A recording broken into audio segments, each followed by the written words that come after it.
We are back again with it's none other than Walton আমাদের পণ্য। ওয়ালটন বাজারে নিয়ে এসে বসেছে তাদের আরও একটি নতুন স্মার্টফোন ওয়ালটন NE-XG N75।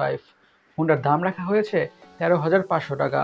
এই 13,500 টাকার প্রাইস রেঞ্জে ফোনটা অ্যাকচুয়ালিতে কেমন এবং আপনাদের জন্য এবং আমাদের জন্য কতটুকু অর্থ টাকার স্মার্টফোন হতে যাচ্ছে সেটাই আমরা আজকে ভিডিওতে জানার চেষ্টা করব। আর জানার চেষ্টা করব যে অ্যাকচুয়ালি স্মার্টফোনটা কিনা বা পারচেস করা উচিত হবে আর উচিত হবে না। So let's talk about this smartphone in this video.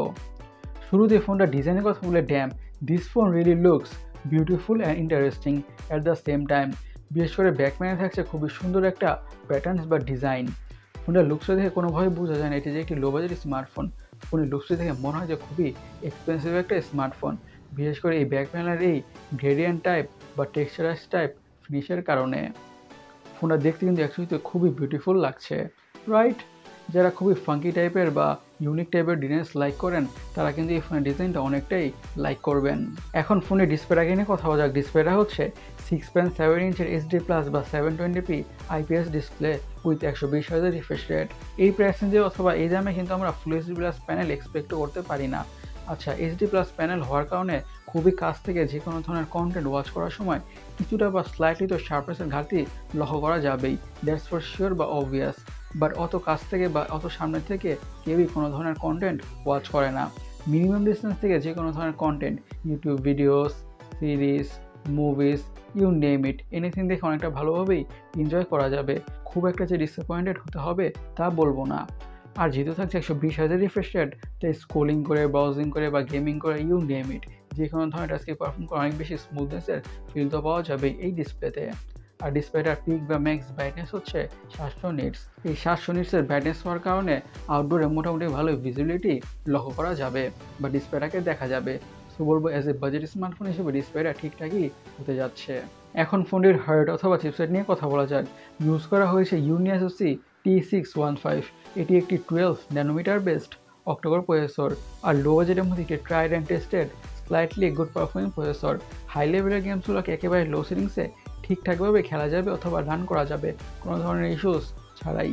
এবং day to day regular task, social media using, switching between apps, multitasking, এমন সব ধরনের টুকটাক বা রেগুলার টাইপের কাজ আছে ফোনটা ইজের সাথে বা মোটামুটি ভালোভাবে হ্যান্ডেল করে ফেলবে। সেই ক্ষেত্রে কোনো ল্যাগ বা হ্যাংয়ের ইস্যু ফেস করতে হবে না। But keep this in mind, ফোনটার উপর খুব বেশি হ্যাভি প্রেশার দেওয়ার ট্রাই করা হলে অথবা খুবই মাল্টিটাস্কিং করার ট্রাই করা হলে অথবা হ্যাভি গেমিং করার ট্রাই করা হলে তখন ফোনে থেকে ল্যাগের ইস্যু বা হ্যাংয়ের ইস্যু ফেস করতে হবে, কারণ স্মার্টফোনের প্রসেসরটি অত বেশিও পাওয়ারফুল নয়। বাট যারা মিডিয়াম লেভেলের ইউজার্স আছেন, সোশ্যাল মিডিয়া ব্রাউজ করবেন, হোয়াটসঅ্যাপিং করবেন, ইমোতে চ্যাটিং করবেন, এমন ধরনের ইউজার্সদের জন্য স্মার্টফোনই ঠিকঠাকই হতে যাচ্ছে। পারফরমেন্স থেকে খুব একটা বেশি ডিসঅ্যাপয়েন্টেড হতে হবে না। সো বলবো যারা মিডিয়াম টাইপের ইউজার্স আছেন তাদের জন্য স্মার্টফোনটা ঠিকঠাক আছে, কিন্তু যারা হেভি ইউজার তাদের জন্য স্মার্টফোনটি ঠিক নাই। এখন ফোনটির অপটিক্স বা ক্যামেরাকে নিয়ে কথা বলা যাক। ইউজ করা হয়েছে 3টা ক্যামেরা, বাট 3টা ক্যামেরার মধ্যে 2টা ক্যামেরাই একেবারে ইউজলেস বা হুদাই দিচ্ছে সেন্সর। থাকছে 52 মেগাপিক্সেলের প্রাইমারি সেন্সর উইথ PDF এবং সেকেন্ডারি ক্যামেরা হচ্ছে একটা 2 মেগাপিক্সেলের ম্যাক্রো সেন্সর, যেটা একেবারে ইউজলেস। আর একটা ইউজলেস সেন্সর হচ্ছে একটি ভিডিও ক্যামেরাও ইউজ করা হয়েছে। আচ্ছা, ফোনটা ইউজ করা হয়েছে একটি 8 মেগাপিক্সেলের সেলফি ক্যামেরা। অ্যাজ এ 13,500 টাকার প্রাইস রেঞ্জ হিসাবে ফোনটা থেকে মোটামুটি ভালো কোয়ালিটির বা ঠিকঠাক চলার মতো পিকচার্স কোয়ালিটির ভিডিও কোয়ালিটি পাওয়া যাবে, that's for sure or obvious.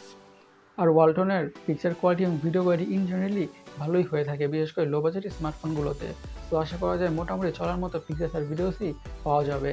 RAM এবং স্টোরেজ বেনিফিট কথা থাকছে 8GB র্যাম, 128GB স্টোরেজ।